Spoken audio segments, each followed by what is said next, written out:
हरे हरे, हरे राम राम राम हरे हरे। जय राधा माधव कुंज बिहारी, गोपीजन वल्लभ गिरिवर धारी। जय राधा माधव कुंज बिहारी, गोपीजन वल्लभ गिरिवर धारी। यशोदा नंदन ब्रज जन रंजन, यशोदा नंदन ब्रज जन रंजन। यमुना तीरवन चारी, यमुना तीरवन चारी। जय राधा माधव कुंज बिहारी, गोपीजन वल्लभ गिरिवर धारी। जय राधा माधव कुंज बिहारी, गोपीजन वल्लभ गिरिवर धारी। यशोदा नंदन ब्रज जन रंजन, यशोदा नंदन ब्रज जन रंजन। यमुना तीरवन चारी, यमुना तीरवन चारी। जय राधा माधव कुंज बिहारी, गोपीजन वल्लभ गिरिवर धारी। यशोदा नंदन ब्रज जन रंजन, यशोदा नंदन ब्रज जन रंजन। यमुना तीरवन चारी, यमुना तीरवन चारी। हरे कृष्ण कृष्ण कृष्ण हरे हरे, हरे राम राम राम हरे हरे। हरे कृष्ण कृष्ण कृष्ण हरे हरे, हरे राम राम राम हरे हरे। हरे कृष्ण कृष्ण कृष्ण हरे हरे, हरे राम राम राम हरे हरे। हरे कृष्ण कृष्ण कृष्ण हरे हरे, हरे राम राम राम हरे हरे। हरे कृष्ण कृष्ण कृष्ण हरे हरे, हरे राम राम राम हरे हरे। जय राधा कुंज बिहारी, राधा कुंज बिहारी राधे। जय राधा कुंज बिहारी, राधा कुंज बिहारी राधे। जय गौर निताय गौर निताय गौर निताय। जय गौर निताय, जय जय प्रभुपाद प्रभुपाद प्रभुपाद। जय श्रील प्रभुपाद, जय जय गुरुदेव गुरुदेव गुरुदेव। जय श्रील गुरुदेव। बोलो कलयुग पावन श्री हरिनाम संकीर्तन की जय। श्री श्री राधा कुंज बिहारी भगवान की जय। श्री श्री निताई गौर सुंदर भगवान की जय। जगत गुरु श्रील प्रभुपाद की जय। ओम अज्ञानतिमिरन्धस्य ज्ञानाञ्जनशलाकया चक्षुरुन्मिलितं येन तस्मै श्रीगुरवे नमः। श्रीचैतन्यमनोभीष्टं स्थापितं येन भूतले स्वयं रूप कदा मह्यं ददाति स्वपदान्तिकं। वन्देऽहं श्रीगुरौ श्रीयुतपदकमलं श्रीगुरून् वैष्णवांश्च। श्रीरूपं साग्रजातं सहगना रघुनाथान्वितं तं सजीवं साद्वैतं सावधूतं परिजनासहितं कृष्णचैतन्यदेवं श्रीराधा कृष्णपादान् सहगना ललिता श्रीविशाखान्वितांश्च। नमः ओं विष्णुपादाय कृष्णपृष्ठाय भूतले श्रीमते भक्तिवेदांत स्वामिन् इति नामिने। नमस्ते सारस्वते देवे गौरवाणी प्रचारिणे, निर्विशेष शून्यवादी पाश्चात्य देश तारिणे नमो महावदन्याय कृष्ण प्रेम प्रदायते कृष्णाय कृष्ण चैतन्य नामिने गौरतुषे नमः। हे कृष्ण करुणा सिंधो दीनबंधो जगत्पते गोपेश गोपिका कांत राधा कांत नमस्तुते। तप्त कांचन गौरांगी श्री राधे वृंदावनेश्वरी ऋषभानुसुते देवी प्रणमामि हरिप्रिये। वाञ्छाकल्पतरुभ्यश्च कृपा सिन्धुभ्य एव च पतितानां पावनेभ्यो वैष्णवेभ्यो नमो नमः। जय श्री कृष्ण चैतन्य प्रभु नित्यानंद श्री अद्वैत गदाधर श्रीवासादि गौर भक्तविंद। हरे कृष्णा कृष्ण कृष्णा हरे हरे हरे राम राम राम हरे हरे। मूकं करोति वाचालं पंगुं लंघयते गिरिं यत्कृपातमहं वन्दे श्रीगुरो दीनतारिणम्। हरे कृष्णा। तो आप सभी भक्तों का हार्दिक स्वागत है श्री ईशोपनिषद ग्रंथ के इस प्रथम सत्र में। आज पुनः वो शुभ अवसर है कि हम श्रील प्रभुपाद जी द्वारा लिखित श्री ईशोपनिषद ग्रंथ का अध्ययन आरंभ कर रहे हैं।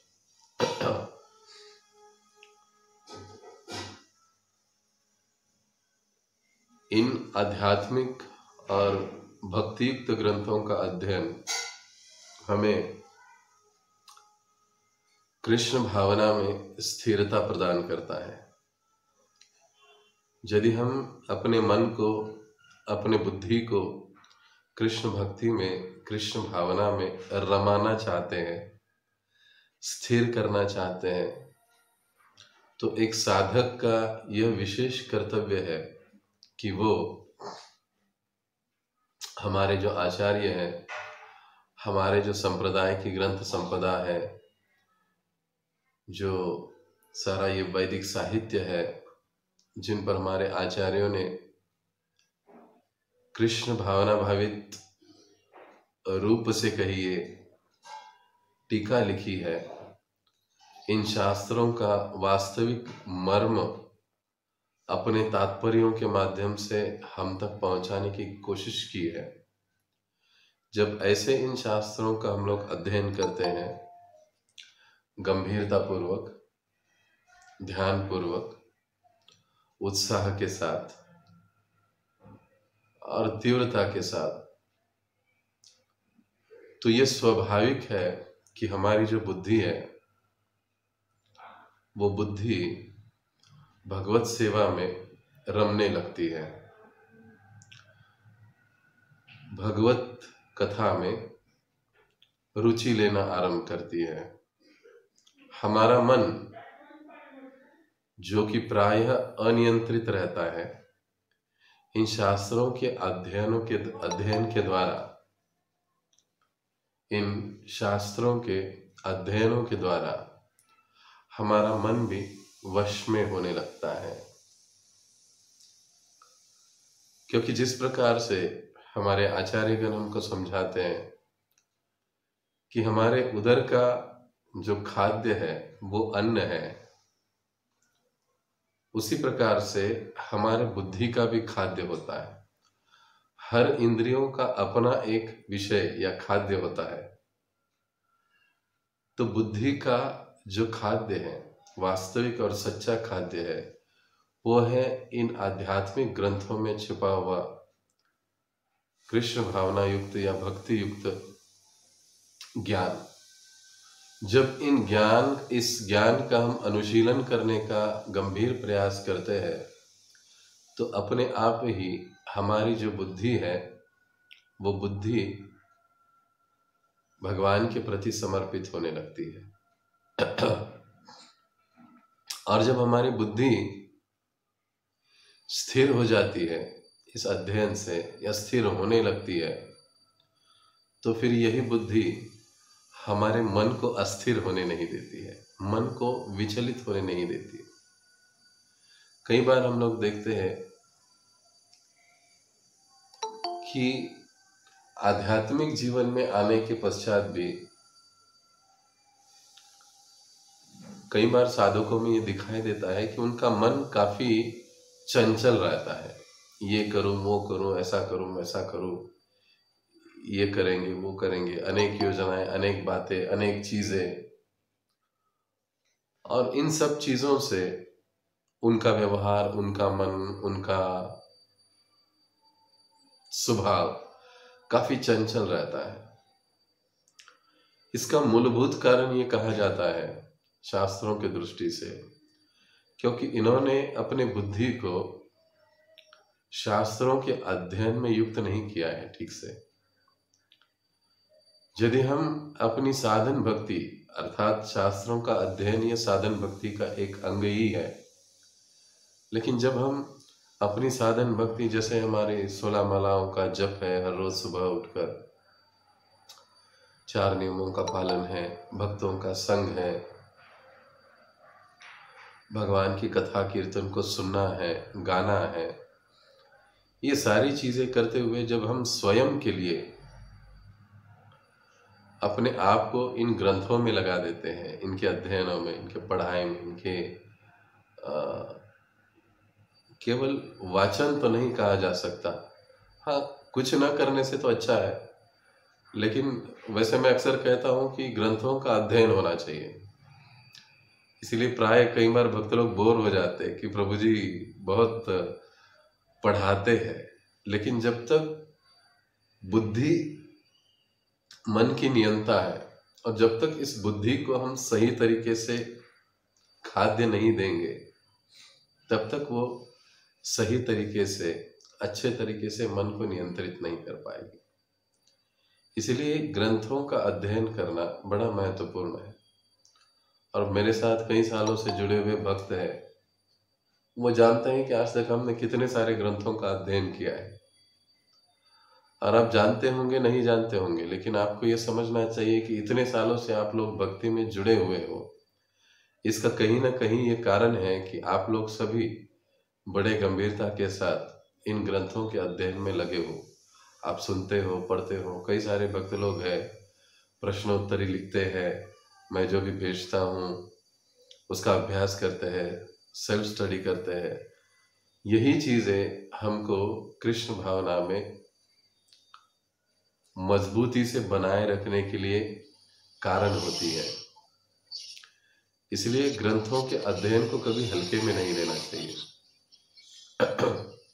बल्कि जहां पर भी ग्रंथों का अध्ययन का मौका हमें मिलता है तो हमें उसको अवश्य झपट के लेना चाहिए। ये नहीं कि हाँ चल रहा है, ठीक है, पढ़ेंगे तो हमको भी समझ में आएगा। नहीं, पढ़ने से समझ में आता है, लेकिन उतना समझ में नहीं आता है जितना जब कोई एक भक्त हमको पढ़ाते हैं तो वो एक ग्रंथ को पढ़ाने के लिए उसके पीछे 10 ग्रंथों का उनको अध्ययन करना पड़ता है, तब वो एक ग्रंथ, एक श्लोक आपको पढ़ाते हैं। तो आप सोचिए, जब आप एक ग्रंथ किसी भक्त से सुनते हैं तो इसका मतलब आप उसके पीछे 10 ग्रंथों का, उनके अभ्यासों को सुन रहे हैं।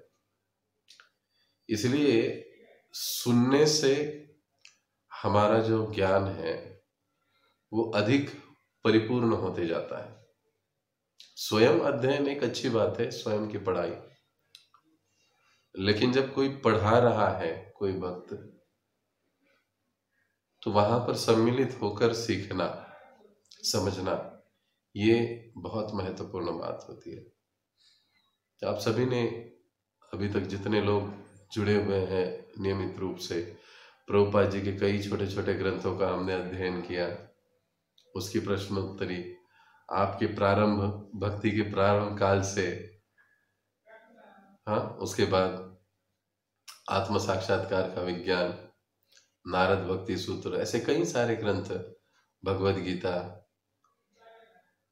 उसके बाद भक्ति रसामृत सिंधु, श्री ईशोपनिषद, क्षमा करें, श्री उपदेशामृत, और अभी हम उसी श्रृंखला में ये श्री ईशोपनिषद को आरंभ कर रहे हैं। वैसे पिछली बार जिस ग्रंथ को हमने अध्ययन किया था, भक्ति रसामृत सिंधु, आहिस्ता आहिस्ता उसका विषय थोड़ा सा कठिन हो रहा था। ये बात मैं भी समझ रहा था, आपको भी लग रहा था।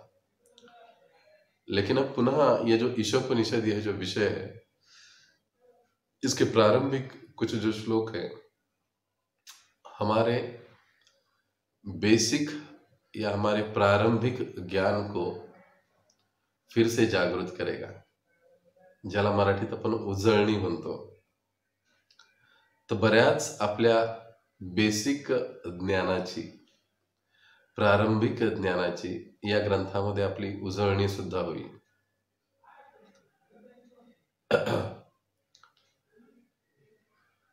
और इस श्री ईशोपनिषद में पूरे 18 श्लोक है। हो सकता है हर एक 1.5 घंटे में एक श्लोक पूरा होगा भी या नहीं भी, तो हम अपने संत गति के साथ ही आगे चलेंगे, ताकि हम विषय को अच्छे से समझेंगे और फिर उसके बाद आगे जाएंगे। तो आज हम ईशोपनिषद, इनका इतिहास, इनकी महत्ता, इसके बारे में हम थोड़ा सा सुनेंगे और फिर हम इसका जो पहला भाग है भूमिका, इस पर चर्चा हम आरंभ करेंगे। तो जैसे कि हम सभी जानते हैं, हमारा जो वैदिक साहित्य है वो अथाह है, विशाल है। 4 वेद, 18 पुराण, और जो ईशोपनिषद की हम अभी अभ्यास कर रहे हैं, श्री ईशोपनिषद, तो ईशोपनिषद ऐसे 108 उपनिषद है। 108 उपनिषदों में से यह एक ईशोपनिषद कहा जाता है। और फिर व्याकरण आदि बहुत सारे हमारे शास्त्र हैं पढ़ने के लिए। अगर कोई व्यक्ति सोचे कि मैं इनका अध्ययन करूंगा तो एक जीवन उसके लिए पर्याप्त नहीं होगा। इसलिए जो आचार्यगण है वो बड़े ही दयापूर्वक, कृपापूर्वक इन समस्त अथाह जो वैदिक सागर है, ज्ञान का जो सागर है, इसका निचोड़ हम तक पहुंचाते हैं। इसलिए हम लोग देखते हैं कि भक्ति शास्त्र की कक्षा में हम 4 ग्रंथों का अध्ययन करते हैं, जिसमें से हम 2 लगभग पूरे कर चुके हैं, अब तीसरा आरंभ कर रहे हैं। मैंने जानबूझकर भगवद गीता को अंत में रखा है। अंत में रखने का कारण भी यह है कि जब भगवद गीता आरंभ होगी तो हमारे सारे ग्रुप, नए पुराने सभी भक्त एक साथ उसको अटेंड कर सकते हैं। इस प्रकार से वो भगवद गीता के सत्र चलेंगे। लेकिन जो हम कह रहे थे कि ये जो ग्रंथों का निचोड़ हमारे आचार्यगण हमको देते हैं, इतना सब कुछ हमको पढ़ने की जरूरत नहीं। इसीलिए भक्ति शास्त्र की कक्षा में 4 ग्रंथ होते हैं: भगवद गीता, उपदेशामृत, श्री ईशोपनिषद और फिर भक्ति रसामृत सिंधु। ये 4 ग्रंथों का अध्ययन भक्ति शास्त्री में कराया जाता है। क्योंकि प्रभुपाद जी कहा करते थे कि भक्ति को समझने के लिए देखा जाए तो वैसे ये 4 ग्रंथ पर्याप्त है। इसमें आप साधन भक्ति से लेकर तो प्रेमा भक्ति तक सारी चीजें संक्षेप में अच्छी तरह से समझ जाओगे। और उसी के अंतर्गत हम लोग आज ईशोपनिषद को आरंभ कर रहे हैं। तो हमारे जो वैदिक साहित्य है, 4 वेद, 18 पुराण, 108 उपनिषद, रामायण, महाभारत आदि ये जो सारे ग्रंथ हैं ये बड़े ही विशाल मात्रा में, कुछ अभी उपलब्ध है, कुछ काल के प्रभाव से लुप्त हो चुके हैं, लेकिन आचार्यों की कृपा से जितना आवश्यक और महत्वपूर्ण है आज वो सभी हमारे पास उपलब्ध है। ये श्रील प्रभुपाद और हमारे जो संप्रदाय के आचार्य हैं उनकी विशेष कृपा है हम लोगों पर। अब इस ग्रंथ का अध्ययन करने से पहले कुछ सूचनाएं मैं आपको देना चाहता हूं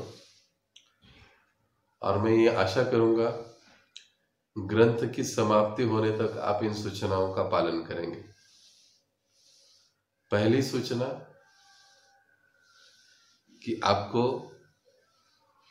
बड़े उत्साह के साथ, बिना थके, बिना चुके हर सत्र को अटेंड करना है। दूसरी महत्वपूर्ण सूचना कि जब आप अटेंड कर रहे हो तो आपके पास ये ईशोपनिषद नामक ग्रंथ,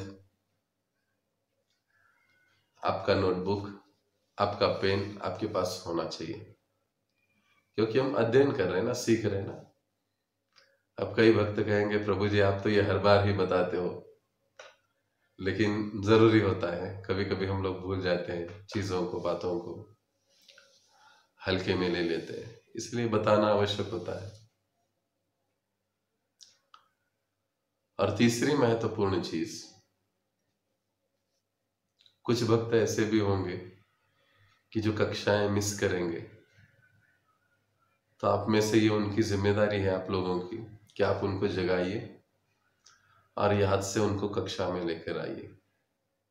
मराठीत जसं आपण म्हणतो ना, एकमेका सहाय्य करू अवघे धरू सुपंथ कृष्ण पंथ।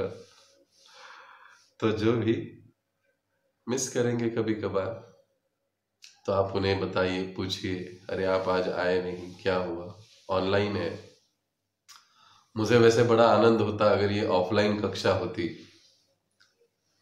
लेकिन कुछ कारणवश नहीं हो पा रहा है। तो जब तक हम ऑनलाइन हैं तब तक आशा करता हूं कि घर में बैठे हो तो सभी के सभी 100% इसको अटेंड कीजिए। सबसे विनम्र अनुरोध है, मैं आपके लिए समय दे रहा हूं तो आप भी उसका फायदा लीजिए। आप ही के लिए है, प्रभुपाद जी की प्रसन्नता के लिए, गुरु महाराज जी की प्रसन्नता के लिए। तो इन चीजों को ध्यान में रखिए और अपने कार्यकलाप तो चलते रहेंगे, जीवन की घटनाएं घटती रहेगी, चलती रहेगी, लेकिन हमारा जो मुख्य उद्देश्य है कृष्ण भक्ति या कृष्ण भावना में आगे बढ़ना, जन्म मृत्यु के चक्र को तोड़कर भगवत धाम की प्राप्ति करना, उसके लिए इन शास्त्रों के अध्ययनों की, इस ज्ञान की तलवार की हमें आवश्यकता होगी। और इसे ही हम मिस करेंगे तो फिर हम जन्म मृत्यु के चक्र को तोड़ नहीं पाएंगे, और अगर चक्र नहीं टूटेगा तो भगवत धाम कैसे जाएंगे? तो इन चीजों को आप समझिए और इसमें आप निरंतर सम्मिलित होते रहिए। तो आइए अपने विषय की ओर बढ़ते हुए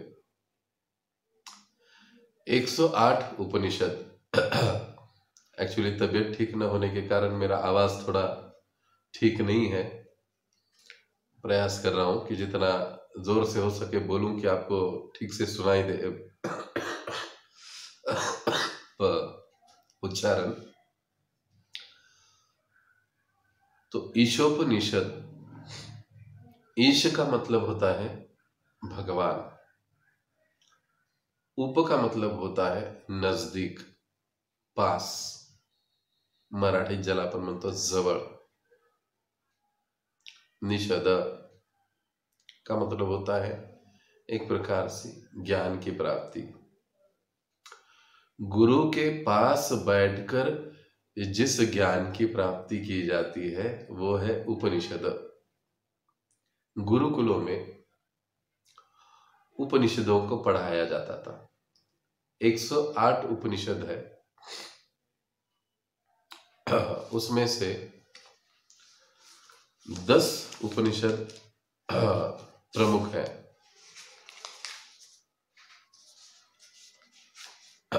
अब वो 10 उपनिषद कौन से हैं, इसकी और जानने से पहले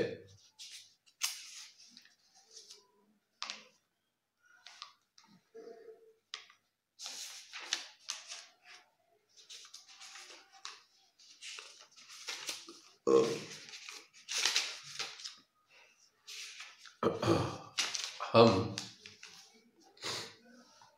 इस ग्रंथ के इतिहास की ओर थोड़ा सा मुड़ेंगे।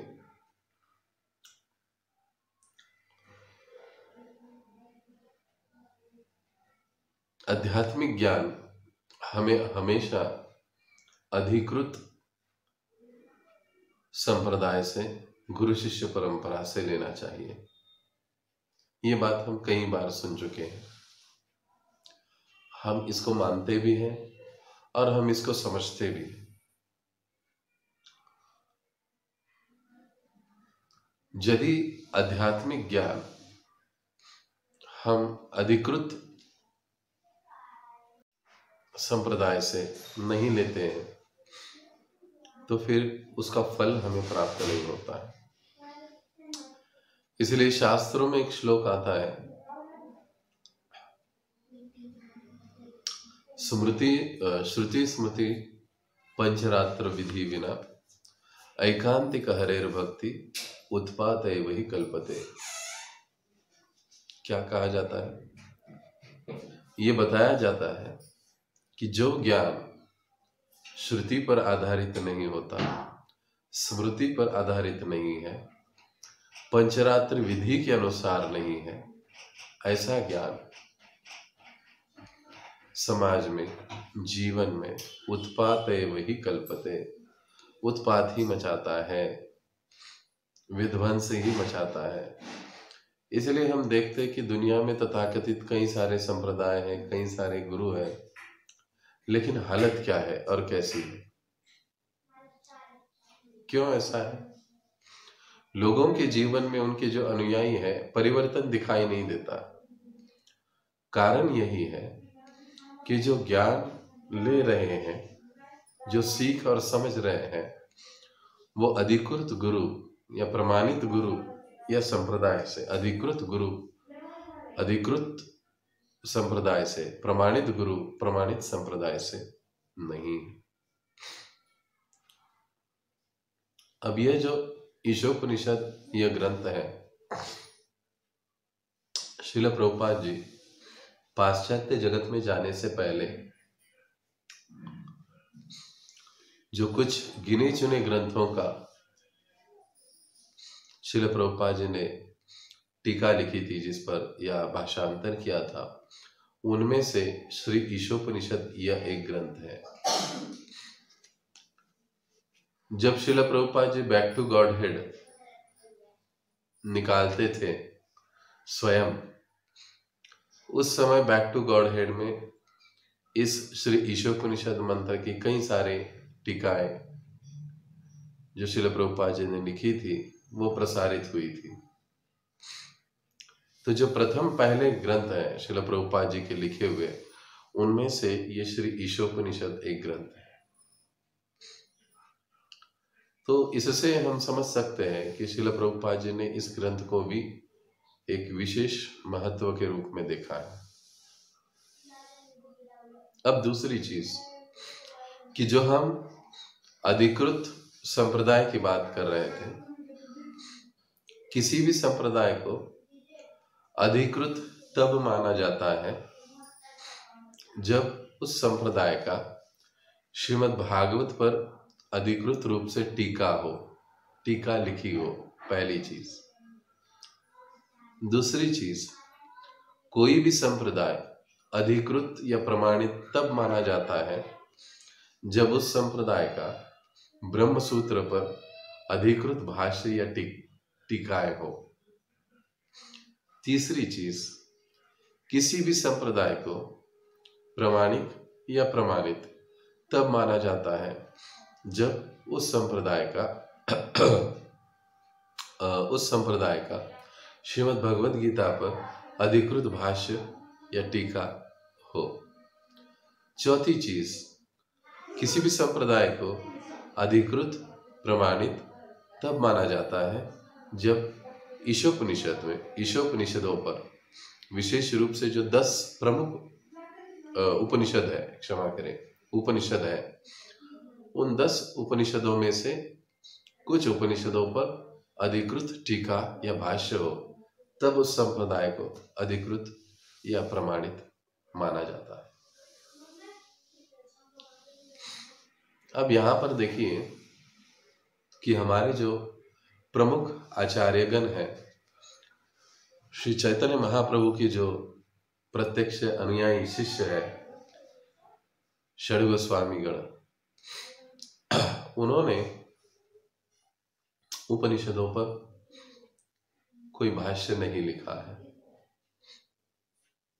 या भागवतम पर कोई भाष्य नहीं लिखा है, या जो महत्वपूर्ण गीता आदि पर भाष्य नहीं लिखा, क्योंकि श्री चैतन्य महाप्रभु का यह कहना था कि श्रीमद् भागवत यह जो ग्रंथ है व्यासदेव जी द्वारा रचित, यह वेदांत सूत्रों पर स्वाभाविक भाष्य है, अतएव हमें और कुछ लिखने की जरूरत नहीं है, अलग से भाष्य लिखने की जरूरत नहीं है। तो कुछ समय तक श्री चैतन्य महाप्रभु के कहे अनुसार सारा सब कुछ ठीक चल रहा था, लेकिन अब एक महत्वपूर्ण घटना आती है, यह इतिहास है। उस समय जयपुर के राजा जो थे जयसिंह, महाराज जयसिंह, और उस समय बलदेव विद्याभूषण जी इस धरातल पर अपनी लीलाओं को प्रकट कर रहे थे। तो उस समय उनके राज्य में गोविंद देव की पूजा अर्चना बंगाल के भक्त यानी गौड़ीय संप्रदाय कर रहे थे, और गोविंद जी के साथ साथ शालिग्राम की भी पूजा हुआ करती थी। सब कुछ ठीक चल रहा था, लेकिन उस समय उनके राज्य में रामानंदी संप्रदाय नाम के एक संप्रदाय था। अब ये जो रामानंदी संप्रदाय है, ये आजकल का जो एक व्यक्ति अपने आप को रामानंदी संप्रदाय से कहता है,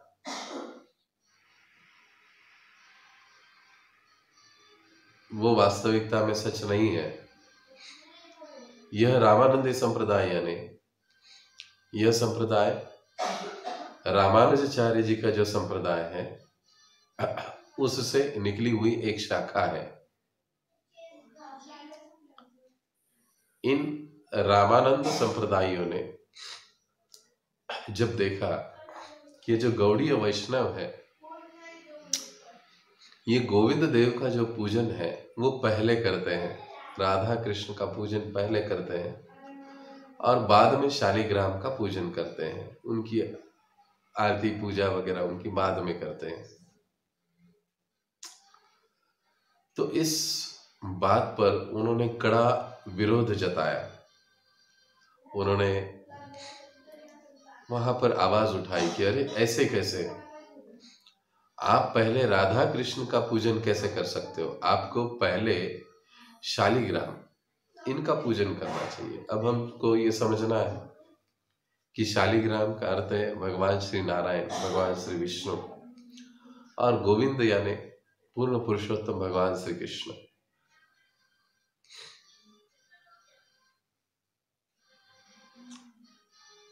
तो ये रामानंद संप्रदायों का कहना था कि विष्णु ही सब कुछ है, सबसे श्रेष्ठ है। विष्णु से कृष्ण आते हैं। तो इस अनुसार, इस तत्व के अनुसार आप लोगों को पहले शालिग्राम की पूजा करनी चाहिए और बाद में राधा कृष्ण की पूजा करनी चाहिए। आप लोग ये गलत कैसे कर रहे हो?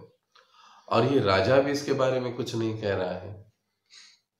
अब जो महाराजा जयसिंह थे, श्री चैतन्य महाप्रभु गौड़ीय संप्रदाय के तत्व ज्ञान को समझने वाले, मानने वाले थे। सो उन्होंने बिल्कुल इसका विरोध किया नहीं, बताया नहीं। तो इन रामानंदियों ने ये कंप्लेंट, ये तकरार महाराजा जयसिंह को कर दी कि ये सब गलत पूजन हो रहा है, ऐसे नहीं होना चाहिए। होना ये चाहिए, शालिग्राम शिला की पूजा पहले होनी चाहिए और राधा कृष्ण गोविंद देव की बाद में होनी चाहिए। तो जो हमारे गौड़ीय वैष्णव थे, उन्होंने इसको समझाने की काफी कोशिश की कि ऐसे नहीं है। शास्त्रों के अनुसार मूल पुरुष भगवान श्री कृष्ण है और उनसे विष्णु जी के अलग अलग रूप प्रकट होते हैं आगे। उन्होंने कई सारे उदाहरण दिए, बहुत सी बातें हुए, लेकिन वो मानने को तैयार नहीं हो रहे थे। ऐसी परिस्थिति में उस समय गौड़ीय संप्रदाय के प्रमुख के रूप में बलदेव विद्याभूषण जी को देखा जा रहा था। तो महाराजा जयसिंह ने बलदेव विद्याभूषण जी को संदेशा भेजा कि ऐसा ऐसा संकट खड़ा हुआ है, इसका निवारण तो मैं नहीं कर सकता हूं। अगर जल्दी इसका कोई निवारण नहीं किया गया तो पूजा अर्चना बंद होगी और गोविंद देव की आराधना हमारे हाथ से, गौड़ीय संप्रदायों के हाथ से चली जाएगी। तो जब बलदेव विद्याभूषण जी को ये समाचार मिला तो वे तुरंत यहाँ पर आए और जो रामानंदी संप्रदाय के जो आचार्य थे और बलदेव विद्याभूषण जी, इनका काफी शास्त्रार्थ हुआ, काफी चर्चा हुई और बलदेव विद्याभूषण जी ने शास्त्रों के माध्यम से स्पष्ट कर दिया कि भगवान विष्णु नहीं बल्कि भगवान श्री कृष्ण ही मूल पुरुष है। इसीलिए उन्हें पूर्ण पुरुषोत्तम भगवान श्री कृष्ण कहा जाता है। शास्त्रों से उन्होंने सिद्ध कर दिया। अतएव सबसे प्रथम पूजन भगवान श्री कृष्ण और राधा रानी का होना चाहिए, यानी गोविंद देव का होना चाहिए। उसके बाद शालिग्राम जी का होना चाहिए। अब उनके सारे तर्क और शास्त्रार्थ से ये रामानंदी पराजित हो गए, लेकिन पराजित होने के बाद भी वो अपनी पराजय मानने को तैयार नहीं थे। वो कहने लगे, देखो आप कहते हो शास्त्रों से आपने हमको समझा दिया, बात ठीक है, लेकिन अगर आप अपने आप को मध्व संप्रदाय से जुड़ा हुआ समझते हो, मानते हो, तो मध्व संप्रदाय तो विष्णु को परम सत्य मानता है, विष्णु को सबसे श्रेष्ठ मानता है, तो आप ऐसे कैसे कह सकते हो? क्योंकि तब तक हम ब्रह्म मध्व संप्रदाय ही कहलाए जाते थे। और अगर आप कहते हो कि हम मध्व संप्रदाय से संबंधित नहीं है, तो फिर आपका जो संप्रदाय है, आपके संप्रदाय का हमें अधिकृत भाष्य दिखाइए। भागवतम पर आपका कौन सा भाष्य है? गीता पर आपका कौन सा भाष्य है? उपनिषदों पर आपका कौन सा भाष्य है? ब्रह्मसूत्र पर आपका क्या भाष्य है? अब विद्याभूषण जी के सामने बड़ा कठिन प्रसंग हुआ, क्योंकि वे जानते थे कि श्री चैतन्य महाप्रभु ने कहा था कि श्रीमद् भागवत ही वेदांत सूत्रों का स्वाभाविक भाष्य है, अतएव हमें लिखने की जरूरत नहीं है। तो इसलिए षड गोस्वामियों ने इन पर भाष्य लिखा नहीं, टीका लिखी नहीं। लेकिन अब ये बड़ा प्रसंग उत्पन्न हुआ था, संप्रदाय के अस्तित्व पर ही प्रश्न चिन्ह लगाया जा रहा था। तब बलदेव विद्याभूषण भी कोई साधारण भक्त नहीं थे, ये भगवान के बहुत महान और शुद्ध भक्त थे। तो उन्होंने कहा कि आप मुझे 30 दिन का समय दीजिए, 30 दिन में मैं आपको मेरे संप्रदाय का प्रमाणित भाष्य आपके समक्ष रख दूंगा। सीधा चले गए गोविंद देव के दरबार में, कहने लगे भगवान मैंने तो कह दिया कि 30 दिन में मैं इतना बड़ा भाष्य तैयार करूंगा, लेकिन कैसे करूंगा ये आप जानो, अब मैं नहीं जानता। देखो भक्त ऐसे होते हैं, भक्त ऐसे होते हैं, भगवान पर उनका पूर्ण विश्वास होता है, भगवान पर उनका पूर्ण विश्वास होता है, वो बिल्कुल भी डगमगाते नहीं है। हाँ, इसका मतलब ये नहीं कि हम कुछ भी कहे, कुछ भी बोले और कहे कि भगवान अभी आप पर छोड़ देते हैं हम लोग, आप देख लो, ऐसे इसका मतलब नहीं होता है। भक्त जो भी करते हैं या कहते हैं इस प्रकार, उसके पीछे उनका अपना कोई निजी स्वार्थ, इंद्रिय भोग की इच्छा नहीं होती है, बल्कि भगवान की सत्ता को, इन शास्त्रों को व्यवस्थित रूप से बनाए रखने के लिए बलदेव विद्याभूषण जी आग्रह कर रहे थे कि प्रभु अब आप सोचो, 30 दिन 30 रात भगवान बलदेव विद्याभूषण जी बैठे रहे और फिर उन्होंने गोविंद भाष्य लिखा और सामने ले जाकर प्रकट किया रामानंदियों को कि देखो ये है हमारा अधिकृत भाष्य वेदांत सूत्र भागवतम पर। और जब उन्होंने देखा तो सभी हक्का बक्का रह गए कि अरे 30 दिन में इतना बड़ा भाष्य इन्होंने तैयार कर दिया, समझ गए कि कोई साधारण व्यक्ति तो नहीं है, और तभी सभी ने एक्सेप्ट कर लिया, स्वीकार कर लिया। तो तब से ब्रह्म मध्व गौड़ीय संप्रदाय के नाम से हम विख्यात हुए। उसी समय ये जब भाष्य लिखा जा रहा था, तब श्री ईशोपनिषद 10 जो प्रमुख उपनिषद है उनमें से एक श्री ईशोपनिषद पर बलदेव विद्याभूषण ने अपनी टीका, अपना भाष्य लिखा।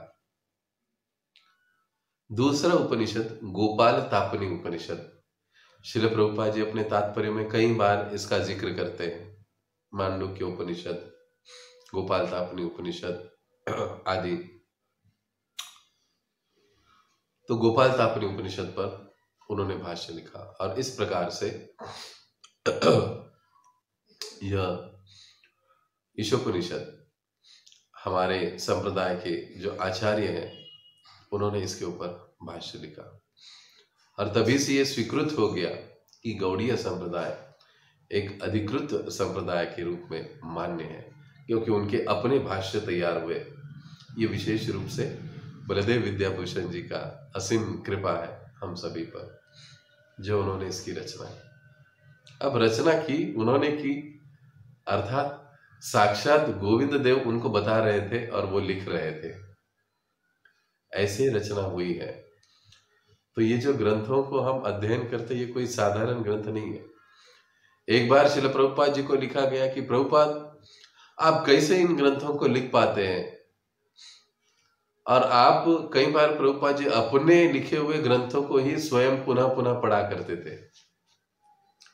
तो एक भक्त ने प्रश्न पूछा कि प्रभुपाद जी आप अपने ही लिखे हुए ग्रंथों को क्या पढ़ते हो? तो प्रभुपाद जी ने कहा ये ग्रंथ मैंने नहीं लिखा है, जब मैं लिखने के लिए बैठता हूं तो कृष्ण मुझे बताते हैं, मैं सिर्फ लिखने का काम करता हूं, वहां पर मैं कुछ सोचता नहीं हूं, और जो लिख के जब पूर्ण हो जाता है तो फिर मुझे पढ़ने की आवश्यकता महसूस होती है, तो मैं पढ़ता हूं। तो ऐसे इन ग्रंथों का रचना हुआ है। हमारे जो संप्रदाय, हमारे जो आचार्य हैं, ये उनकी स्थिति, ये उनकी महत्ता है। इसलिए जब हम इन ग्रंथों का अध्ययन करते हैं तो इसका मतलब है कि हम साक्षात श्रील प्रभुपाद जी के साथ, बलदेव विद्याभूषण जी के साथ, साक्षात हम भगवान के साथ संग करते हैं। कोई अंतर नहीं है इन ग्रंथों में और आचार्यों में हमारे, या भगवान की वाणी में। हम साक्षात उनका अध्ययन, उनका संग करते अध्ययन के माध्यम से। तो इस प्रकार से ये श्री ईशोपनिषद ग्रंथ का टीका हमारे संप्रदाय में सृजित हुआ। अब इस ग्रंथ की जो भूमिका है, ये भूमिका श्रील प्रभुपाद जी का एक बड़ा ही प्रसिद्ध भाषण हुआ था लंदन में, लंदन इंग्लैंड, कन्वे हॉल में 1969 में, 1969 में। यानी ये प्रभुपाद जी के संघर्ष के दिन ही थे। हम प्रभुपाद लीलामृत सुन चुके हैं। ये 66 में श्रील प्रभुपाद जी 65 में गए, 66 में इस्कॉन का वहां पर स्थापना हुआ, और उसके बाद के ही ये कुछ दिन है, समय है 69। उस समय श्रील प्रभुपाद जी ने ये प्रवचन दिया। ये प्रवचन उन लोगों के सामने दिया है जिनको वेद और पुराण क्या है ये पता भी नहीं है, कृष्ण को जानते भी नहीं है। ऐसे लोगों के सामने श्रील प्रभुपाद जी ने ये प्रवचन दिया है, और एक विशेष उद्देश्य के साथ इस प्रवचन को इस ग्रंथ की भूमिका के रूप में जोड़ा गया है। ये जो सारी भूमिका है, ये भूमिका हमारा, जैसे मैंने पहले प्रारंभ में कहा ना, बेसिक नॉलेज को रिव्यू कराएगी, उजळणी होईल आपली सगळी या भूमिकेतून। आणि बेसिक ज्ञानाची उजळणी झाल्यावर, बेसिक ज्ञान की हमारी जो एक बार रिव्यू हो जाएगा, तो हमारा गाड़ी थोड़ा पटरी पर आ जाएगा, और फिर पहले श्लोक में प्रवेश करने के हम लोग योग्य बन जाएंगे। तो आइए हम भूमिका को पढ़ते हैं। इस प्रवचन का जो विषय है वो विषय था वेदों की शिक्षाएं, कि वेद हमें क्या सिखाते हैं। तो आइए हम इसको पढ़ेंगे। अब क्योंकि हम ऑनलाइन हैं, काफी इच्छा थी कि भक्त एक एक करके पढ़े, लेकिन फिर वो रिकॉर्डिंग में वॉइस गैप हो जाता है, इसलिए मुझे ही पढ़ना पड़ेगा। आप अपने अपने ग्रंथों में ध्यानपूर्वक देखिए, मैं पढ़ता जाऊंगा, और फिर एक एक पैराग्राफ के बाद हम लोग उसका स्पष्टीकरण देखेंगे हमेशा की तरह। तो भूमिका वेदों की शिक्षा है। कृष्ण कृपा मूर्ति श्री श्रीमद एसी भक्ति वेदांत स्वामी श्रील प्रभुपाद जी के द्वारा 6 अक्टूबर 1969 में कॉन्वे हॉल लंदन इंग्लैंड में दिया गया एक प्रवचन। देवियों तथा सज्जनों, आज के प्रवचन का विषय है वेदों की शिक्षाएं। वेद क्या है? संस्कृत में वेद शब्द की मूल धातु की व्याख्या कई प्रकार से की जा सकती है, लेकिन अंततः उसका तात्पर्य एक ही है। वेद का अर्थ है ज्ञान। कोई भी ज्ञान जिसे आप स्वीकार करते हैं वह वेद है, क्योंकि वेदों की शिक्षाएं मूल ज्ञान है। बद्ध अवस्था में हमारे ज्ञान में अनेक अपूर्णताएं रहती है। बद्ध आत्मा तथा मुक्त आत्मा में अंतर यह होता है कि बद्ध आत्मा में 4 प्रकार के दोष पाए जाते हैं। पहला दोष यह है कि वह त्रुटियां करता ही है। उदाहरणार्थ, हमारे देश में महात्मा गांधी अत्यंत महान पुरुष माने जाते थे, लेकिन उन्होंने अनेक त्रुटियां की। यहां तक कि अपने जीवन की अंतिम अवस्था में उनके सहायक ने उन्हें सावधान किया था, गांधी जी, आप नई दिल्ली की सभा में न जाएं। मेरे कुछ मित्र हैं और मैंने उनसे सुना है कि वहां खतरा है, किंतु उन्होंने एक न सुनी। उन्होंने जाने का हठ किया और वे मारे गए। महात्मा गांधी तथा राष्ट्रपति केनेडी जैसे महान व्यक्ति भी, ऐसे अनेक लोग हैं जो त्रुटियां करते हैं। त्रुटियां करना मनुष्य का स्वभाव है, यह बद्ध आत्मा का एक दोष है। पहला पैराग्राफ पूरा हुआ। अब देखिए, पहले पैराग्राफ में हमें 4 चीजें बताई गई। मुझे क्षमा कीजिए, मैंने इसका स्लाइड्स भी बनाए थे, लेकिन दुर्भाग्यवश पता नहीं वो कैसे डिलीट हो गए, कहाँ चले गए। नहीं तो आपको बहुत अच्छे से इसका अध्ययन में करवा पाता। मैंने बहुत तैयारी की थी मेहनत से, लगभग भूमिका के 15 स्लाइड्स बनाए थे, लेकिन पता नहीं कैसे वो चले गए। शायद कुछ भगवान की इच्छा लग रही होगी। तो नेक्स्ट समय से मैं उसको पुनः तैयार करके आपके लिए लाऊंगा। अगर कोई भक्त इसमें मेरी सहायता कर सकते हैं तो बहुत अच्छा होगा। मैं उनको रेडीमेड मटेरियल दूंगा। अगर वो मुझे स्लाइड बना कर देंगे एक, तो यहाँ पर आराम से वो मैं एक तरह से बात करते रहूंगा और आपको नोट्स स्क्रीन पर दिखाई देंगे। तो आपको नोट्स लिखने में भी आसानी होगी और समझने में भी आसानी होगी। तो अगली कक्षा से मैं इसको पूरा करूंगा, क्योंकि मैंने परसों उसको ढूंढने का कोशिश किया, क्योंकि मैंने बना कर रखा था गूगल में, लेकिन पता नहीं वो मिल नहीं रहा, कहाँ गया, कुछ हुआ। और अब इतने कम समय में मुझे भी समय नहीं मिला कि मैं पुनः बना पाऊं, क्योंकि काफी समय लगता है उसमें। तो नहीं हो पाया। तो वो नोट्स मेरे पास है, मैं उसके जरिए आपको समझाने की कोशिश करूंगा। तो पहले पैराग्राफ में हम 4 चीजें पढ़े। सबसे पहली चीज हम ये पढ़े कि ज्ञान के बारे में श्रील प्रभुपाद जी हमें बताए। अभी आप लिख सकते हो, पहली चीज ज्ञान, पहले पैराग्राफ में। दूसरा चीज बद्ध जीव, तीसरा चीज मुक्त जीव, और चौथी चीज बद्ध आत्मा के 4 दोष, 4 प्रकार के दोष। पहले पैराग्राफ में हम ये 4 चीजें पढ़े, जो कि हाँ सॉरी ओके नहीं, मैं अगली बार स्लाइड को रिपीट करूंगा। ज्ञान पहली चीज, दूसरी चीज बद्ध जीव, तीसरा विषय मुक्त जीव, और चौथा विषय 4 प्रकार के दोष। ये पहला पैराग्राफ। आप जब ये पैराग्राफ वाइज लिख कर लोगे ना, मतलब आपका नोट्स कैसे होना चाहिए, पैराग्राफ फर्स्ट, उस फर्स्ट पैराग्राफ के 4 पॉइंट्स, ज्ञान, मुक्त बद्ध जीव, मुक्त जीव एंड 4 प्रकार के दोष। पहले पैराग्राफ में क्या बताया है, अगर आपको कल जब ईशोपनिषद पढ़ाना पड़ेगा आगे चलकर, तो आप इनको देखकर ही समझ जाओ कि पहले पैराग्राफ में मुझे ये 4 पॉइंट्स बताने हैं। बस इतना 4 पॉइंट्स आप ध्यान में रखोगे तो आप ईशोपनिषद पर एकदम पक्के टीचर बन जाओगे, मास्टर बन जाओगे। तो ये सारे नोट्स ऐसे ही चलेंगे अब आगे। तो इसमें देखिए, पहले श्रील प्रभुपाद जी हमसे किए, अब उसमें प्रभुपाद जी ने क्या बताया कि वेद शब्द की बात कर रहे थे प्रभुपाद जी। अब वेद शब्द किस धातु से आता है, वो आता है विद।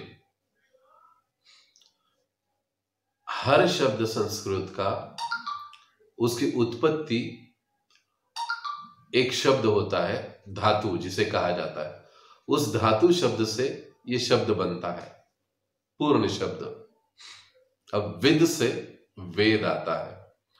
विद का मतलब होता है जानना, खोजना, प्राप्त करना आदि।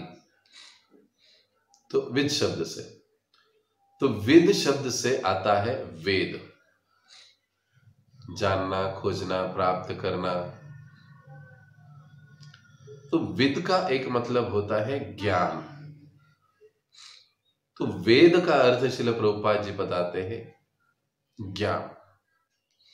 अब जो जैन अनुयायी है वो कहते हैं आगम, ये भी हमें पता होना चाहिए। वो कहते हैं आगम, यानी हम जिस प्रकार से वैदिक साहित्य को वैदिक या वेद कहते हैं, वे कहते हैं वैदिक साहित्य को आगम कहते हैं।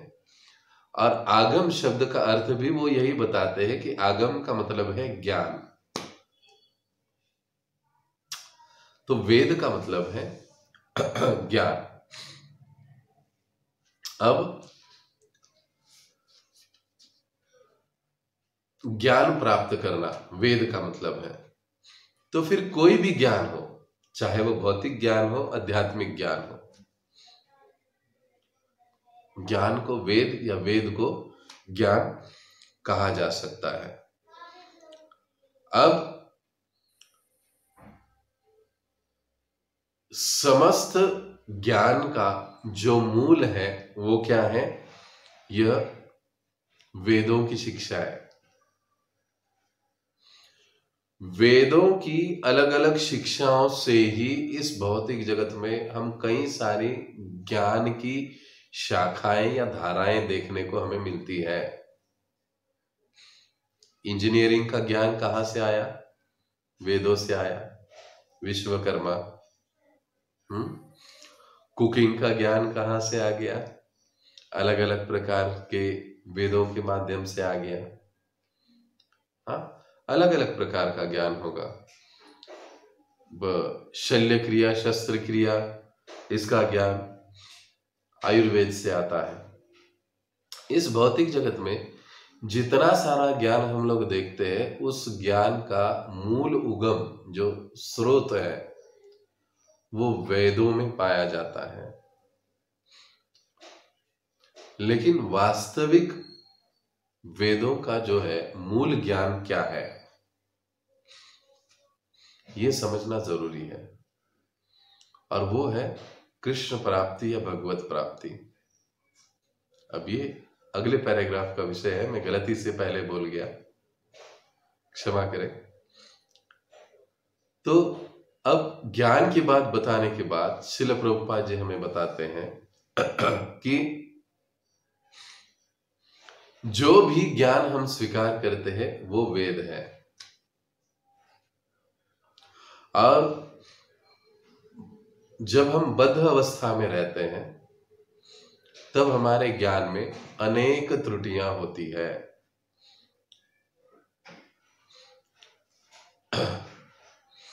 यानी भौतिक चेतना के स्तर पर इस भौतिक जगत का जितना सारा ज्ञान हम प्राप्त करते हैं वो ज्ञान त्रुटि युक्त रहता है, अपूर्ण रहता है, पूर्ण नहीं होता। मैं विनोद के रूप में हमेशा उदाहरण देता हूं। मेरे बचपन में मैं कोलगेट की एडवर्टाइज देखा करता था। कोलगेट पेस्ट जो है ना, दातुन, लाल कलर का इतना बड़ा डिब्बा आता था हमारे समय में, बचपन में। और एक मोटी सी औरत होती थी, वो उसका एडवर्टाइज टीवी पर किया करती थी। मेरे बचपन की बात बता रहा हूं मैं। अब ये 30-35 साल पुरानी बात है। उस समय कहा जाता था कि ये जो पाउडर के रूप में आता था, उस समय पेस्ट वगैरह नहीं था, वो डिब्बा पाउडर का होता था कोलगेट का। और ब्रश वगैरह की तो बात हमारे समय थी ही नहीं, वो ऐसे ही हाथ से हम लोग लगाया करते थे। तो उस समय वो टीवी में दावा किया जाता था कि इस पाउडर को लगाने से आपके दांत, आपकी मसूड़े मजबूत होंगे, कभी उसमें कीड़े नहीं होंगे, कुछ नहीं होंगे, वगैरह वगैरह। बाद में जब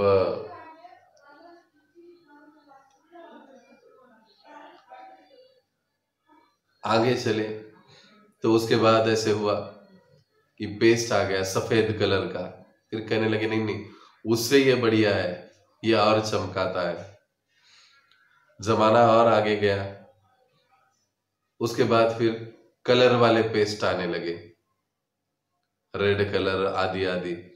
तो कहने लगे ये इसमें ये कलर का फ्लेवर है, उसका फ्लेवर है, इससे आपके सांसों की बदबू नहीं आएगी, आपके मसूड़े और अच्छे हो जाएंगे, वगैरह वगैरह। हर समय पहले से दूसरे को बढ़िया कहा गया, दूसरे से तीसरे को बढ़िया कहा गया। और अभी क्या आ गया है? अभी और कुछ कुछ आ गया, बहुत जेल आ गया, क्या आ गया, क्या आ गया है। वो कहते हैं वो सबसे ये बड़ा है। ये सारे जर्नी को हमने देखा। एक सिंपल उदाहरण, हमको किसी पर टीका नहीं करना है, किसी को कुछ, किसी का निंदा नहीं करना है। लेकिन इस सारे प्रवास को, यात्रा को हमने देखा, इसमें हम क्या समझे कि भौतिक जगत की हर चीज परिवर्तनशील है। भौतिक जगत का हर ज्ञान जो है वो बदलते जाता है, लेकिन वैदिक ज्ञान शाश्वत है, स्थायी रहता है, वो बदलता नहीं है। इसीलिए भौतिक जगत में जितना भी ज्ञान लिया जाता है, ऐसे कहा जाता है कि वह जो ज्ञान है, वह ज्ञान अपूर्ण, या वह ज्ञान जो है, क्षमा करें,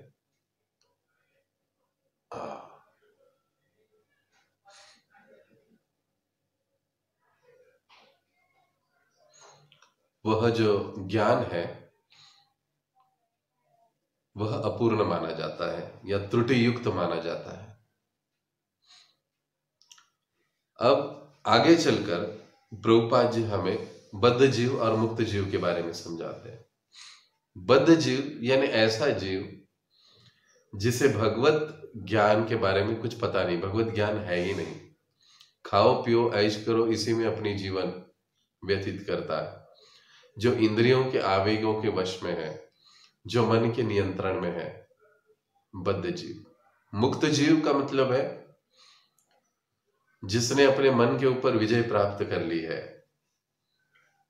जो भगवत सेवा चिंतन भक्ति में पूर्णतया रत है, ऐसा जीव मुक्त है। जो अपने इंद्रियों पर पूर्णतया विजय प्राप्त किया हुआ है, वो मुक्त जीव है। तो मुक्त आत्मा और बद्ध आत्मा, आत्माओं में भी ये दो प्रकार है। तो हम कैसे हैं? आप सभी मुक्त हो, लेकिन मैं बद्ध हूं, क्योंकि अभी तक मैंने अपने इंद्रियों पर पूर्णतया विजय प्राप्त नहीं कर ली है। अभी तक मुझ में 4 प्रकार के दोष है, जिसका वर्णन इस पैराग्राफ के अंत में श्रील प्रभुपाद जी ने किया।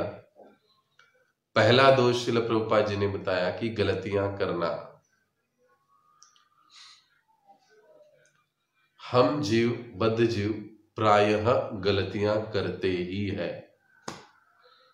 चाहे कुछ भी हो जाए, कितना भी कोशिश करे गलती होती ही है। जैसे अभी हमने कबूल किया ना कि मैंने स्लाइड्स बनाए थे, लेकिन पता नहीं क्या हो गया, गलती हो गई, मिस हो गया, डिलीट हो गया। कितना भी कोशिश करे, कुछ ना कुछ तो खामी या गलती हो जाती है। इसलिए किसी एक विद्वान ने कहा है कि गलतियां करना ही मनुष्य का धर्म है। वो गलतियां करते रहता है, गुनाह नहीं है, ये समझना जरूरी है। गलतियां इंद्रियों के आवेग के कारण, नादानी से होने वाली खामियां, त्रुटियां, गलतियां कही जा सकती हैं। जानबूझकर अगर कुछ उटपटांग बातें कही जाए, की जाए, तो वो गलतियों की श्रेणी में नहीं आती, वो गुनाह की श्रेणी में आती है। यहां पर गलतियों की बात हो रही है, तो गलतियां करना। कुछ विद्वानों ने कहा है कि मनुष्य गलतियों का पुतला है। व्यक्ति कितना भी बड़ा क्यों ना हो, उससे कुछ ना कुछ तो गलती होगी, मिस्टेक होगी, ये स्वाभाविक है, क्योंकि ये बद्ध आत्मा का पहला दोष है। अतएव हमसे गलतियां होती है, मुझसे गलतियां होती है, तो मैं एक बद्ध आत्मा हूं। अब दूसरे पैराग्राफ में श्रील प्रभुपाद जी हमें दूसरा दोष गिनाते हैं। दूसरा दोष है भ्रमित होना। भ्रम का अर्थ है जो नहीं है उसे स्वीकार करना, अर्थात माया। माया का अर्थ है जो नहीं है। प्रत्येक व्यक्ति शरीर को स्व मान बैठता है। यदि मैं आपसे पूछूं कि आप क्या है, तो आप कहेंगे मैं मिस्टर जॉन हूं, मैं धनी व्यक्ति हूं, मैं यह हूं, मैं वह हूं। ये सब देह से संबंधित परिचय है, किंतु आप यह शरीर नहीं है, यह भ्रम है। क्या भ्रम क्या है? कई बार हम गलती से ये सोच सकते हैं कि मैं शरीर नहीं हूं, यह भ्रम है। मैं शरीर नहीं हूं, यह वास्तविक ज्ञान है। पर मैं जॉन हूं, मैं धनी हूं, इस परिवार से, इस देश से, इस संप्रदाय से हूं, इस जाति से हूं, इस धर्म से हूं, ये मानना, ये कहना, उसके अनुसार व्यवहार करना, ये भ्रम है।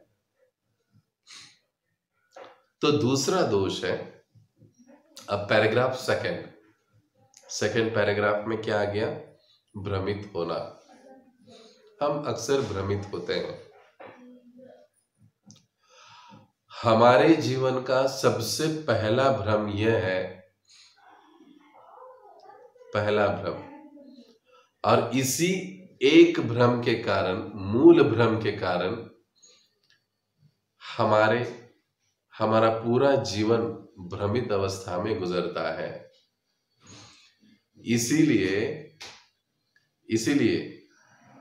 गुरु सबसे पहली शिक्षा हमें क्या देते हैं कि तुम यह शरीर नहीं बल्कि आत्मा हो। क्योंकि हमारा जो सारा जीवन बिगड़ चुका है, दुख दर्द कष्ट में बीत रहा है, उसका मूलभूत कारण है कि हम अपने आप को शरीर समझे हैं, आत्मा नहीं समझे। हालांकि हम आत्मा है, शरीर नहीं, लेकिन हम अपने आप को शरीर ही कहते हैं। ये हमारा सबसे पहला भ्रम है, और इसी भ्रम से हमारे जीवन भर अनेक भ्रांतियों को हम पालते रहते हैं और उसके अनुसार चलते रहते हैं, और दिन ब दिन हम दुखदाई और कष्टदायी जीवन का अनुभव लेते रहते हैं। और समय समय पर हम भ्रमित भी होते रहते हैं। देखिए, कई बार जीवन में ऐसे होता है, दिन में एक बार ऐसे समय तो आता ही, अरे ये करो वो करो।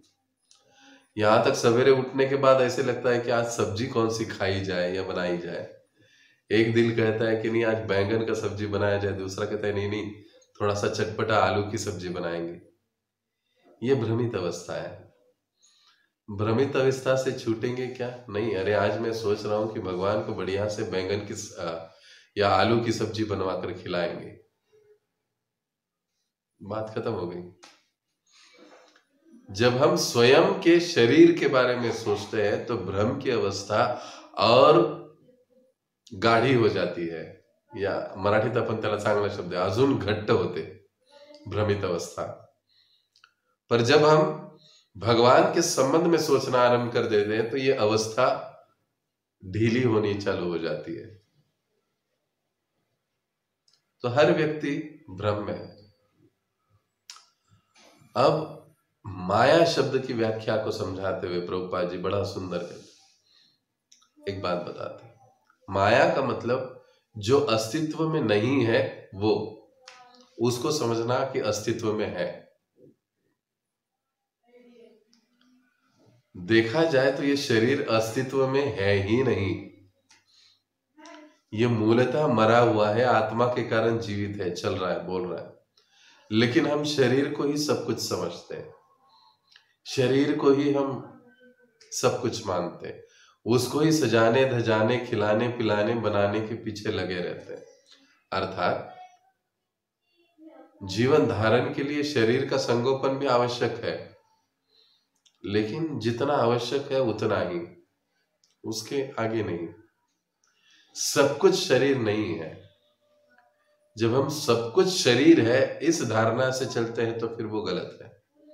भक्त लोग भी तो अपने शरीर को संभालते हैं ही ना, अपने शरीर और आवश्यकता के अनुसार डाइट रखते हैं, कपड़ा पहनते हैं, अपनी वेशभूषा रखते हैं। गृहस्थों के दृष्टि से देखा जाए तो जरूरी है, जितना आवश्यक है परिस्थिति के अनुसार उतना करना चाहिए, लेकिन भ्रम से बाहर रहना चाहिए कि शरीर ही सर्वस्व नहीं है। शरीर खलु धर्म साधनम, इट्स ओके। कई बार साधक लोग भी, भक्त लोग भी बड़े चतुर होते हैं, कहते हैं प्रभु जी शरीर खलु धर्म साधनम, शरीर को देखना ही चाहिए। हाँ भाई देखना चाहिए, लेकिन उसके लिए सुबह का जपा टाइम छोड़कर शरीर की साधना करने की आवश्यकता नहीं है। जपा करेंगे दोपहर में और सवेरे करेंगे योगा, तो ये गलत है। ध्यान मंत्र ध्यान साधना का समय है ब्रह्म मुहूर्त, तो वो उसी समय होना चाहिए, बाकी चीज बाद में होनी चाहिए। तो इस प्रकार से जो भ्रम की अवस्था है, वो भ्रम की अवस्था बद्ध अवस्था में कायम रहती है। तो प्रभुपाद जी समझाते हैं कि दूसरा दोष है बद्ध आत्मा का, कि वो हमेशा भ्रमित रहता है, ये करूं वो करूं, यहाँ जाऊं या वहां जाऊं, ऐसे करूं या वैसे करूं। और सबसे बड़ा भ्रम मैं शरीर हूं, इसमें हर व्यक्ति फंसा पड़ा है। इसलिए मैं एक बद्ध आत्मा हूं, क्योंकि मैं भी अपने आप को ऐसे मानता हूं। अब तीसरा पैराग्राफ में तीसरा दोष श्रील प्रभुपाद जी गिनाते हैं, और तीसरा दोष है धोखा देने की प्रवृत्ति। हर व्यक्ति दूसरे व्यक्ति को धोखा देने में लगा हुआ रहता है। अब प्रभुपाद जी क्या बताते, तीसरा दोष है धोखा देने की प्रवृत्ति। प्रत्येक व्यक्ति में दूसरों को ठगने की प्रवृत्ति पाई जाती है। कोई व्यक्ति पहले दर्जे का मूर्ख क्यों न हो, किंतु वह भी अत्यंत बुद्धिमान होने का दिखावा करता है। यद्यपि यह पहले कहा जा चुका है कि वह भ्रांति में है और त्रुटियां करता है, लेकिन वह सिद्धांत बनाता है। मैं सोचता हूं कि यह ऐसा है, वह वैसा है, लेकिन उसे अपनी खुद की स्थिति का भी ज्ञान नहीं होता। वह दर्शन पर पुस्तकें लिखता है, यद्यपि वह अपूर्ण है। यही उसका रोग है, यही धोखाधड़ी है। धोखा देने की प्रवृत्ति रग रग में बसी हुई है। अपनी बात कर रहा हूं, है ना। बस से कहीं जा रहे हैं, कोई फोन करता है, प्रभु जी अरे तुम्ही कधी येणार, किती वेळ झाला, अरे आलो आलो आत्ता आलो, बस तुमच्या समोर चौकातच आहे, येतोय। है कहा? दूर कहीं पर। कहते क्या है, अरे आलो आलो चौकातच है। हमेशा उदाहरण देता हूं मैं। हर क्षण बातों बातों में इतनी सहज आजकल प्रवृत्ति हो गई है, हम झूठ बोल देते हैं, हम दूसरों को धोखा देने की वृत्ति रखते हैं। और ऐसी छोटी छोटी जो चीजें, अब आपको कि प्रभु जी इससे किसका क्या नुकसान है, कोई नुकसान थोड़ी ना ऐसे। और आजकल तो नया सिद्धांत चालू हो गया है, लोग कहते हैं कि किसी को नुकसान नहीं होता है तो झूठ बोलने में क्या हर्ज है। अरे भाई यही तो आगे चल के आदत बन जाती है। फिर आदमी मित्रों के साथ झूठ बोलता है,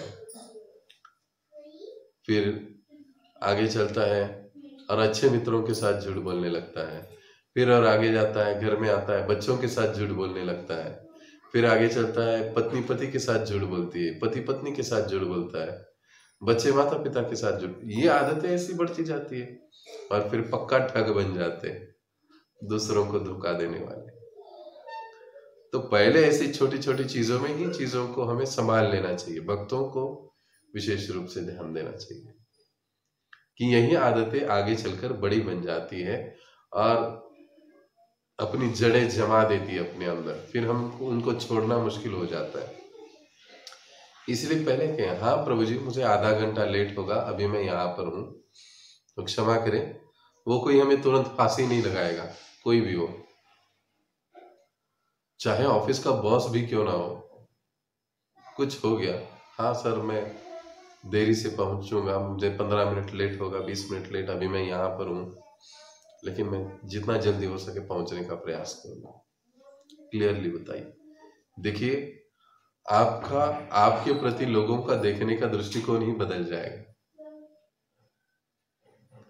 लेकिन भक्त भी जब ऐसे धड़ल्ले से बाहर झूठ बोलते हैं तो लोग कहते हैं ये भी ऐसे ही है। हम प्रत्यक्ष अप्रत्यक्ष रूप से अपनी संस्था का नाम ही खराब करते हैं। तो इससे मुझे आज तक भी मतलब ये नहीं है, याद नहीं आता है कि मैं इस प्रकार से कभी करता हूं। जो है उसको हमें बता देना चाहिए। तो ये धोखा देने की प्रवृत्ति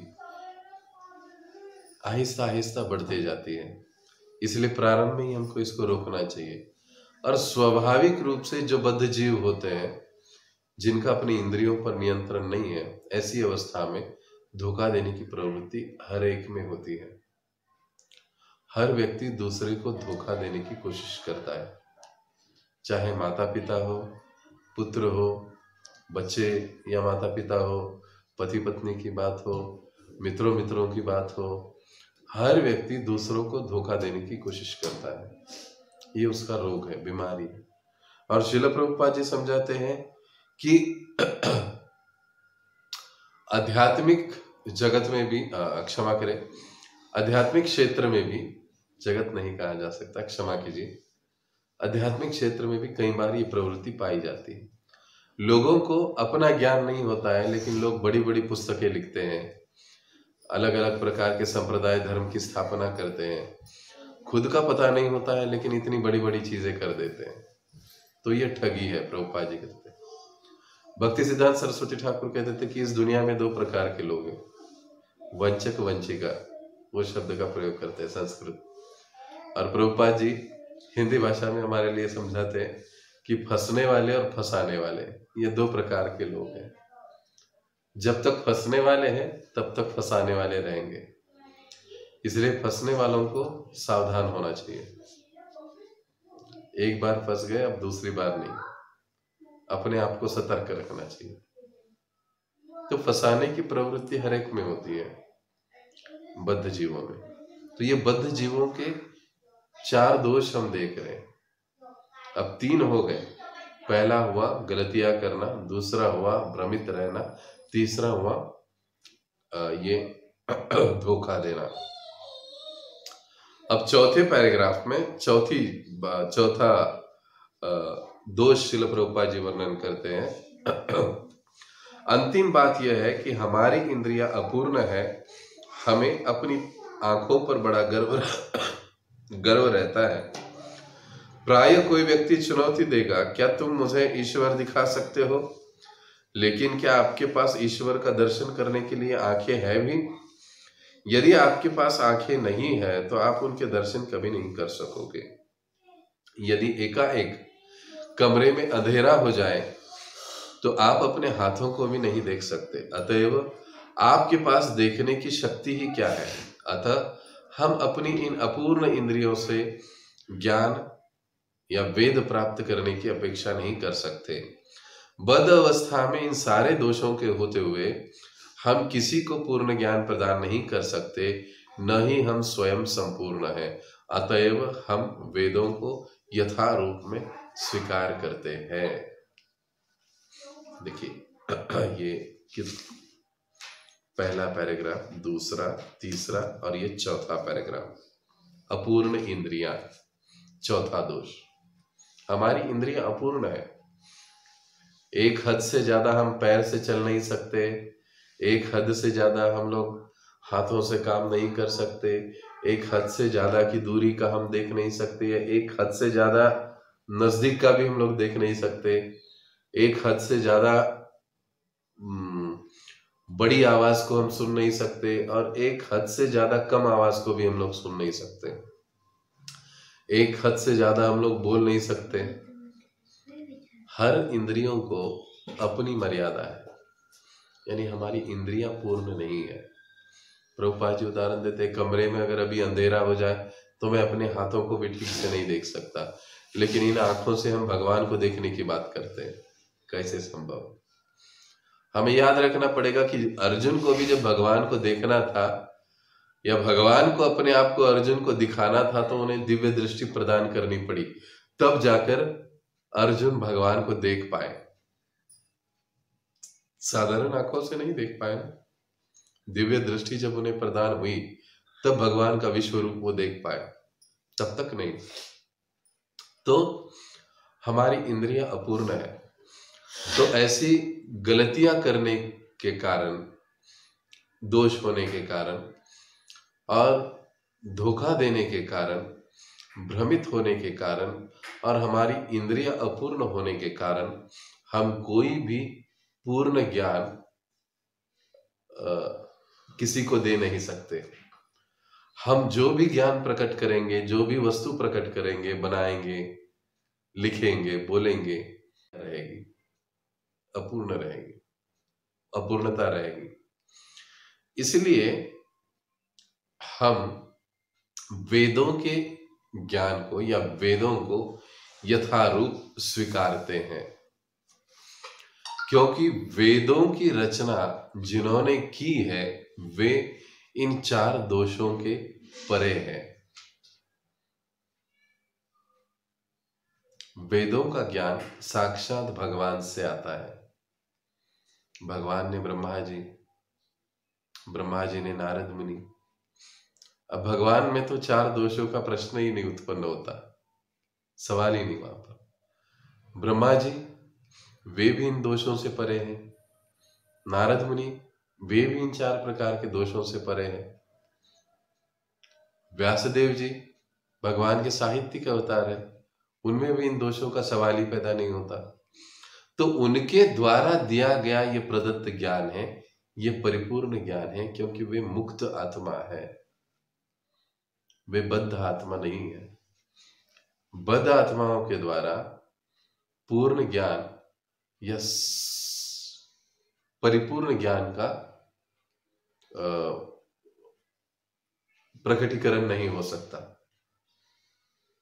बल्कि ये केवल मुक्त आत्माओं के द्वारा, भगवान के द्वारा संभव है। इसलिए वेदों के ज्ञान को कालातीत, शाश्वत और इन दोषों से मुक्त माना जाता है। इसीलिए वो शाश्वत है, अथाह काल से आज तक और आगे भी ऐसे ही रहेगा। तो आज के इस कक्षा में हम 4 पैराग्राफ से 8 चीजें सीखे। कौन सी 8 चीजें सीखे हम?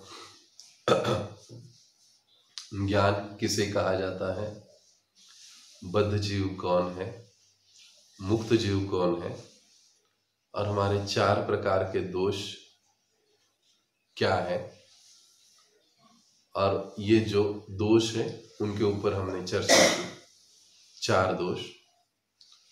हम गलतियां करते हैं, हम भ्रमित होते हैं, धोखा देने की प्रवृत्ति हम में होती है, और हमारी इंद्रियां अपूर्ण है। ये 8 चीजें हम इन 4 पैराग्राफ से सीखे। अब आपका थोड़ा सा होमवर्क ये रहेगा कि ये 8 पॉइंट्स जो आपने लिख लिए हैं उसके ऊपर आपको मनन करना है कि ज्ञान के बारे में श्रील प्रभुपाद जी ने कहाँ पर क्या क्या कहा है, ज्ञान शब्द के बारे में वो आप नोट डाउन करते रहिए। पूरे सप्ताह में आपको जो भी याद आएगा ज्ञान के बारे में लिखिए। बद्ध जीव के बारे में श्रील प्रभुपाद जी ने कहाँ कहाँ क्या क्या कहा है, आपने क्या क्या सुना है, उसको नोट डाउन कीजिए पॉइंट टू पॉइंट। उसके बाद मुक्त जीव के बारे में आप क्या जानते हैं, क्या पता है, प्रभुपाद जी ने क्या बताया, आपने क्या सुना है, उसको नोट डाउन करते रहिए। एक सप्ताह आप इन 8 पॉइंट्स पर आप मनन कीजिए। गलतियां करते हैं, इसके बारे में प्रभुपाद जी ने कहा क्या क्या बताया है, क्या क्या गलतियां हम कैसे करते हैं। भ्रमित होते हैं, भ्रमित होने के बारे में प्रभुपाद जी ने कौन कौन से उदाहरण दिए हैं, या कौन से उदाहरण हम दे सकते हैं। हम लोगों को धोखाधड़ी करते हैं, प्रवृत्ति होती है धोखा देने की, तो कैसे हम धोखा देते हैं, कैसे धोखा खाते हैं, प्रभुपाद जी ने कहाँ पर कौन से उदाहरण बताए हैं, क्या बताया, वो आप लिखिए। अपूर्ण इंद्रिया है हमारी, तो हर एक इंद्रिया हमारी कैसी अपूर्ण है, श्रील प्रभुपाद जी ने कई जगह बताया है। तो कैसे श्रील प्रभुपाद जी ने क्या क्या बताया, उसको पॉइंट आउट कीजिए, आप लिखिए उसको। पूरा हफ्ता आप ये 8 दिन 8 पॉइंट पर मनन कीजिए। ये हो गए ना, 8 दिन के 8 पॉइंट आपके हो गए।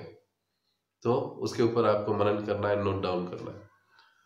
पूरे समय में आप अगर ईशोपनिषद का ऐसे आपको नोट्स मिलेंगे, उसके ऊपर अगर आप सोचोगे तो ये मैं दावा करता हूं कि ये ग्रंथ खत्म होने के बाद आप आसानी से ईशोपनिषद किसे भी सिखा पाओगे। आपको और कुछ करने की जरूरत नहीं, बशर्ते आपके पास नोट्स होने चाहिए, बुक्स होने चाहिए, और आपको ये सब करना चाहिए। अब एक और एक्स्ट्रा का होमवर्क मैं आपसे कह रहा हूं, ये आप आगे करते रहिए। हम लोग हर कक्षा में ईशोपनिषद के ये ईशोपनिषद के 18 श्लोक गाने वाले हैं। आप घर पर थोड़ा इन श्लोकों के शब्दों का उच्चारण करने का कोशिश कीजिए। इन श्लोकों के शब्दों को समझने का, उच्चारण करने का प्रयास कीजिए। हम 18 श्लोकों को गाएंगे हर कक्षा में। हमारी शुरुआत ऐसी होगी। इसका उद्देश्य है कि ये जो ईशोपनिषद के जो मंत्र है बड़े महत्वपूर्ण है, हमको याद भी होंगे, उच्चारण भी सुधर जाएगा। और दूसरी बात कि मतलब कई सारे आसान है, कुछ 2-3 श्लोक हैं जो कि थोड़े से उच्चारण में कठिन है, तो हम उसके ट्यून के साथ हम गाने की कोशिश करेंगे। तो पहले आप थोड़ा सा इन शब्दों के ऊपर, मंत्रों के ध्यान दीजिए, और इस प्रकार से हम लोग हर कक्षा में 18 श्लोक गाएंगे और उसके बाद चालू करेंगे। थोड़ा समय लग सकता है, लेकिन पूरा ये 1.5 घंटे का कक्षा होगा, आप चिंता न करें। उससे आगे जाएगा नहीं। हम लोग 1.5 घंटे में जितना होगा उतना ही हम लेंगे, उससे आगे हम जाएंगे नहीं। 7:30 से 9 बजे तक हम लोग उसको कंप्लीट करेंगे मंगलवार के समय। अब किसी मंगलवार में आगे पीछे हो सकता है तो आप समझ जाइए, वैसे मैसेज आएगा, लेकिन नॉर्मली अभी मंगलवार की हमारी कक्षा में ईशोपनिषद कंटिन्यू रहेगा। अब इसके बारे में आपके कोई प्रश्न है, कुछ आपको कोई टीका टिप्पणी है, तो आप मुझे मैसेज कीजिए, मैं आपको जवाब दूंगा। नहीं तो आप अपना जो मनन चिंतन है 8 पॉइंट पर कंटिन्यू कीजिए। अब पिछली कक्षा में जिन्होंने भक्ति रसामृत सिंधु कंप्लीट किया है, उनको मैंने आमुख का होमवर्क भेजा था। आशा करता हूं कि सभी भक्तों ने वो होमवर्क किया होगा। आज या कल में मैं पहले अध्याय के प्रश्न भेजने वाला हूं, लेकिन मैं चाहता हूं कि थोड़ा गौरांग सभा के ग्रुप पर जिन जिन भक्तों ने आमुख के प्रश्नों के उत्तर लिखे हैं या लिखने की कोशिश की है, वो मुझे अपना रिप्लाई भेजे हाथ ऊपर करके ऐसे कि हमने लिखा है, हमने लिखा है, हमने लिखा है। उसको मैं देखूंगा और उसके बाद पहले अध्याय का जो भी प्रश्न है उसको मैं डाल दूंगा ग्रुप पर। फिर वो आपको अगले सप्ताह में करना है। पैरेलली हमारा भक्ति रसामृत सिंधु का अभ्यास भी चलता रहेगा, आपको ये पीछे चलता रहेगा और ये भी जारी रहेगा। तो यहाँ पर हम रुकेंगे। बहुत बहुत धन्यवाद। आने वाले रविवार के दिन एक अनाउंसमेंट है कि कातरज के पास एक भक्त के घर पर कार्यक्रम है, तो जिन भक्तों को समय है वो समय निकाल कर आ सकते हैं। कुछ ही दिनों में 4 से 6 ऐसा समय है दोपहर का, तो समय निकाल कर जो भी आना चाहते हैं आ सकते हैं। उसका डिटेल तुरंत कुछ समय में भेजा जाएगा आपको, एड्रेस वगैरह के साथ। दूसरी महत्वपूर्ण बात, भगवत गीता का सेटलमेंट आशा करता हूँ सभी का हुआ होगा। जिनका नहीं हुआ है तुरंत कर लीजिए, स्कोर अपडेट नहीं होंगे, तो जिनका बचा है वो कर ले, और जिनका हुआ है उनका बहुत बहुत धन्यवाद। तीसरा अनाउंसमेंट है कि सभी प्रयास कीजिए सुबह मॉर्निंग जपा में महाराज जी के साथ उपस्थित रहे, जितना अधिक हो सके अधिक मात्रा में उपस्थित रहे। तो यहाँ पर हम लोग रुकते हैं। बहुत बहुत धन्यवाद। जगत गुरु श्रील प्रभुपाद की जय, अनंत कोटि वैष्णव वृंद की जय, निताय गौर प्रेमानंदे, हरि हरि बोल।